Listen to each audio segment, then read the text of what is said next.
Hello, my name is Chobi. I'm recording this video for my Ethnic 1 Arts final. My session number is A15 and next part is my self-introduction part.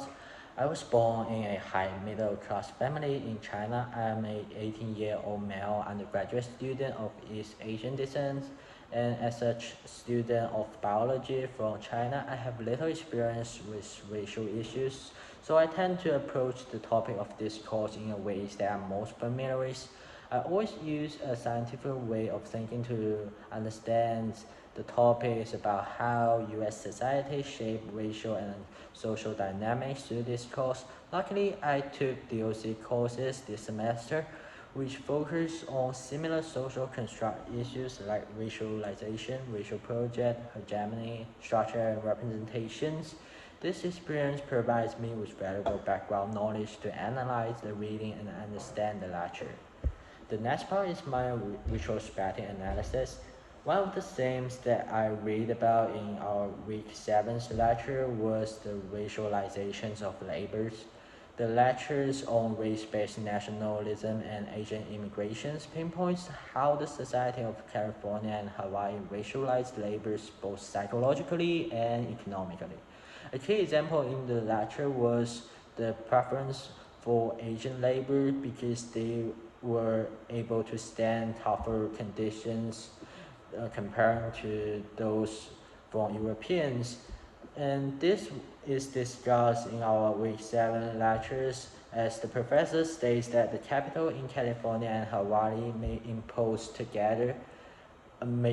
tougher conditions on Asian immigrants than on Europeans. This reflects the combined influence of racializing capitalism and imperialism ideologies that place Asian people in an inferior and exploitable position. Besides, the lecture discussed the Page Law of 1875, which is designed to against Chinese labor and women, showing the systematic persecution of Asian immigrants. This example impressed me because they enabled me to see the vivid example of racial persecution for the first time, as I never learned about racial problems so closely before. It helped me to understand how the racial hierarchy are shown in labor policies and immigration restrictions. And also in week 9, we focus on the persistence of racialized control system after incarcerations and abolitions of slavery. The lecture Imprisonment and Unreasonability highlight the exception clause in the 13th Amendment, which allows slavery to continue as a punishment for crimes. The clause is considered as a legal loophole that continues to develop racialized forced labor under the name of punishments for crime. The lecture also includes a powerful example, which is 1866 Maryland auctions of black, in which small crimes such as petty theft were used to justify re-enslavement.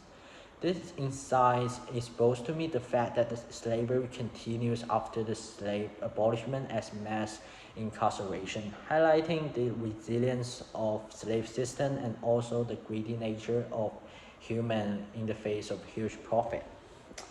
And the next part is my impact reflections. The topic of incarceration had a profound impact on me because it revealed how systematic racism were perpetuated through the legal system long after the abolition of slavery. Understanding the exception clause in the 13th Amendment taught me that seemingly neutral laws still can be tools of oppression that can target those marginalized groups.